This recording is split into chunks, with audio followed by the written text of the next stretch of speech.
में social media पर नया विवाद खड़ा हुआ है। मीरवाइज उमर फारूक ने एक्स से हुर्रियत चेयरमैन का डेजिग्नेशन हटाया है और अब दबाव में फैसला लेने की बात कह रहे हैं। देखिए ये खास रिपोर्ट।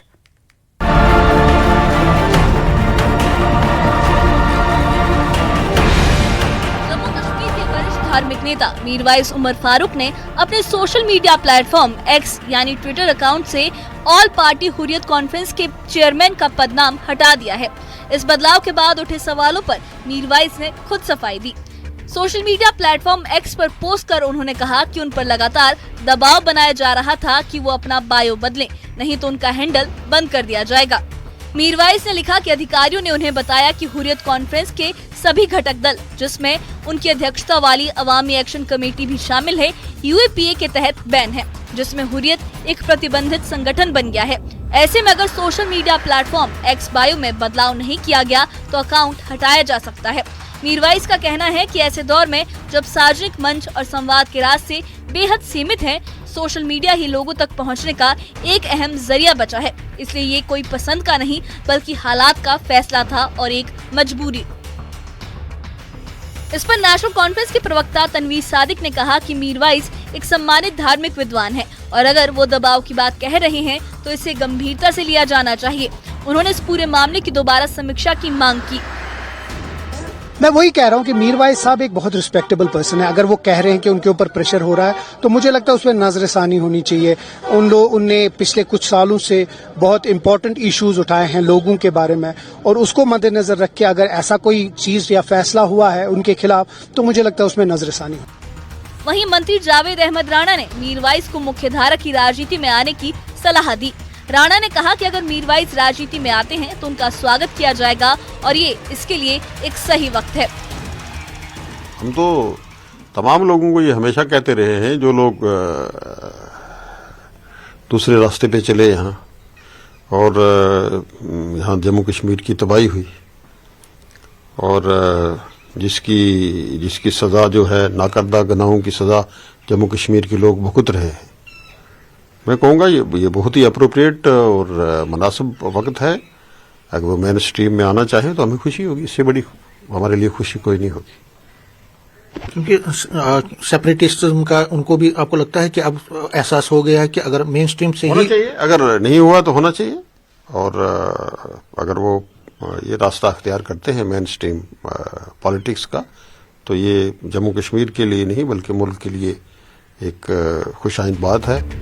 वहीं बीजेपी नेता और प्रवक्ता अल्ताफ ठाकुर ने मीरवाइज के फैसले का स्वागत करते हुए कहा कि हुर्रियत टैग हटाकर उन्होंने ये साफ संदेश दिया है कि आज के जम्मू कश्मीर में ऐसी विचारधाराओं की जगह नहीं है और राष्ट्रवाद सर्वोपरि है। एक बहुत बड़े इस्लामी स्कॉलर, बहुत बड़े रहनुमा मीरवाइज साहब, उनका ये टैग लाइन हटाना एक खुली मैसेज है जम्मू कश्मीर के यूथ्स के लिए कि हमारी जो आइडियोलॉजी जिसको हम फॉलो करते थे, पाकिस्तानी आइडियोलॉजी या टेररिज्म आइडियोलॉजी, या जिस तरह से हुर्रियत यहाँ स्टोन पेल्टिंग, हड़ताल और मुख्तलिफ कैलेंडर्स में जो इन्वॉल्व थी, जो देते थे, आज उन्होंने खुली तौर पर ऐलान कर दिया कि वो आइडियोलॉजी गलत थी और देश की इंटरेस्ट और देश के लिए ही मैं काम करूंगा। ये खुली मैसेज मीरवाइज की तरफ से है। हम मीरवाइज साहब जो इतने बड़े स्ट्रक्चर के हमारे इस्लामी स्कॉलर है, रहनुमा है, इस्लामी रहनुमा है, उनकी ये टाइमलाइन, ये टैग हटाना हुर्रियत कॉन्फ्रेंस का एक खुला मैसेज और एक खुला चैलेंज पाकिस्तान को है कि अब आपकी आइडियोलॉजी चलने वाली नहीं है, टेररिज्म चलने वाला नहीं है, सब टेररिज्म चलने वाला नहीं है।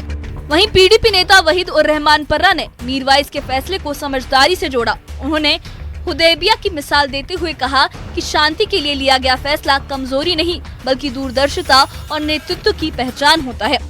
फिलहाल मीरवाइज का कहना है कि उनका ये कदम दबाव और सीमित विकल्पों का नतीजा है, जबकि अलग अलग राजनीतिक दल इसे अपने अपने नजरिए से देख रहे हैं। Bureau report, news 18।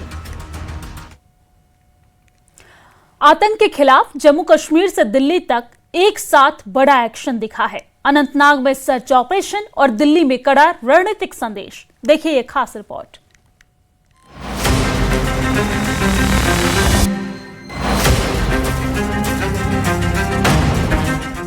Jammu Kashmir के अनंतनाग जिले में एक बार फिर सुरक्षा बल सतर्क नजर आए।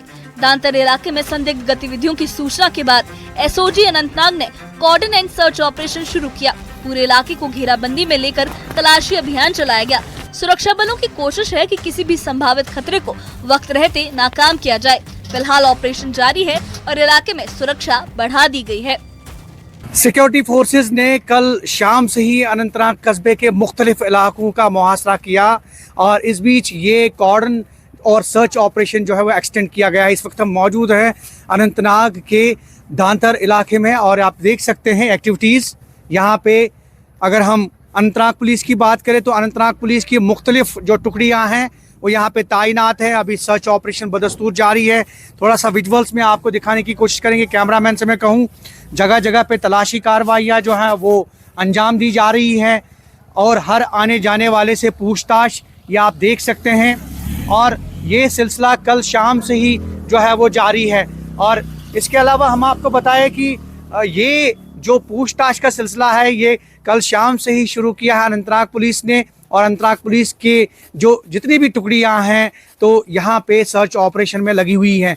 और इसके अलावा हम आपको बताएं कि अगर हम बात करें कस्बा अनंतनाग की तो कस्बा अनंतनाग के डांगरपुरा और उसके अलावा मठन चौक और दीगर इलाके जो मुल्क का इलाके हैं, कल वहाँ देर गए तक ये कॉर्डन और सर्च ऑपरेशन बदस्तूर जारी रहा और इस कॉर्डन एंड सर्च ऑपरेशन को जो है वो एक्सटेंड किया गया है।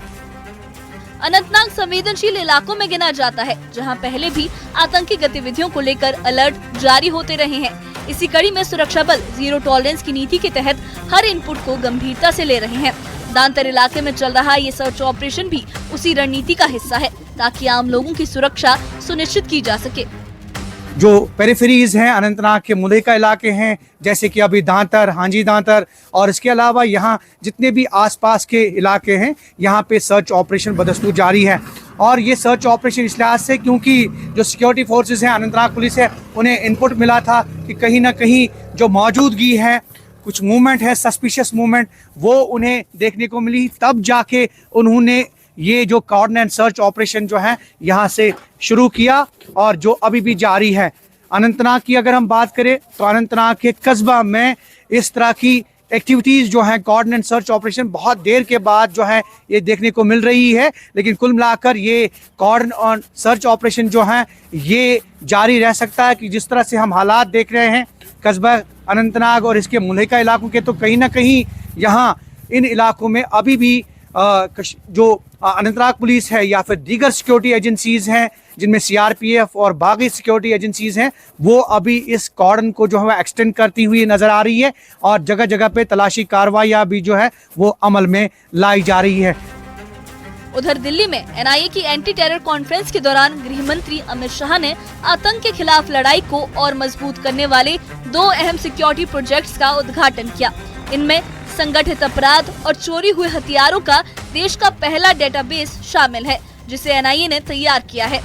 इसके साथ ही आतंक विरोधी अभियानों में शामिल एनआईए कर्मियों को भी सम्मानित किया गया।